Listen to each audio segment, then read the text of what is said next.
د افتخار احمد نوم بدل شو، اوس به افتخار احمد ته نه چاچا او نه افتیمانیا ویل کیږي. شاهد افریدي افتخار احمد له نوې نوم کې خودو. د پاکستان کرکټ ټیم په خوانی کرکټر کمنټیټر رمیز راجا هم د احسان الله په حق کې आवाज اوچت کړی دی چې د احسان الله سره وړي زیاتې کیږي او په دې کال کې افتخار احمد یو غټ ریکارډ جوړ کړی دی او د پاکستان کرکټ ټیم بهترین میډل آرډر بیټسمن عمر اکمل هم د پاکستان کرکټ بورډ نه غټه غوښتنه کړې ده. ټول معلومات در سره په دې ویډیو کې شیر کوم، نو ویډیو را ستر اخیره پوری وګورئ. د پاکستان او نیوزیلند په بل ورځنی میچ کې چې افتخار احمد په 24 بالونو باندې 70 رنونه جوړ کړو چې ډیر توپانی بیټینګ یې کړو، نو دغه نه بعد د پاکستان چې کوم په خوانی کرکټران دي نو هغه د افتخار احمد ډیر تعریف او صفات کړو. شاهد افریدي د افتخار احمد د فار ټویټ کړو چې ته زماره فار چاچا نه ته زماره فار بوم بوم یې. د شاهد افریدي د ریټویټ په جواب کې افتخار احمد هم د شاهد افریدي شکریا ادا کړو. تاسو ته پر اسکرین باندې ښکاری د افتخار احمد د نوم سره یو بل ټکی هم اضافه شو. په ګراوند کې د کرکټ مینوال افتخار احمد ته بوم بوم چاچا وایي. شاهد افریدي د بوم بوم لالا فنوم باندې ډیر زیات مشهور دی. تاسو ته معلومه وي چې دا نوم ول د انډیا کمنټیټر روي شاستری خو دی او د پاکستان کرکټ بورډ په خوانی چیرمن رمیز راجا هم د احسان الله په حق کې आवाज اوچت کړی دی. رمیز راجا په جاری ویډیو پیغام کې ویلي چې زه حیران یم چې احسان الله ته ولې د نیوزیلند خلاف پر ټي20 سیریز کې موقع ملاو نشو. رمیز راجا ویل چې احسان الله د پاکستان کرکټ ټیم یو ینګ ټیلنټډ بالر دی چې باقی رقم و میچونه چې پاتې دي 2 ټي20 15 ون ډے پرې کې او ته پول چانس ورکول پکار دی.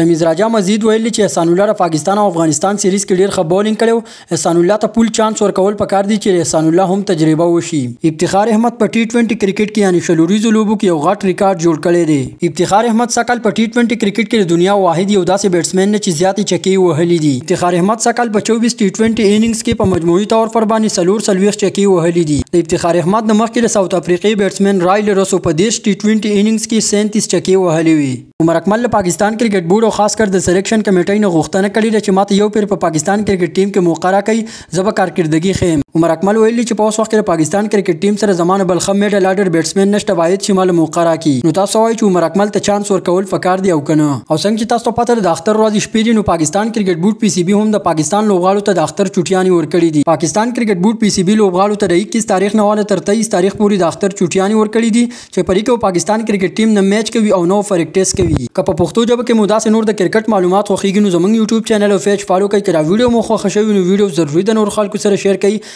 ملاویږو بل ویډیو کې د الله پامان.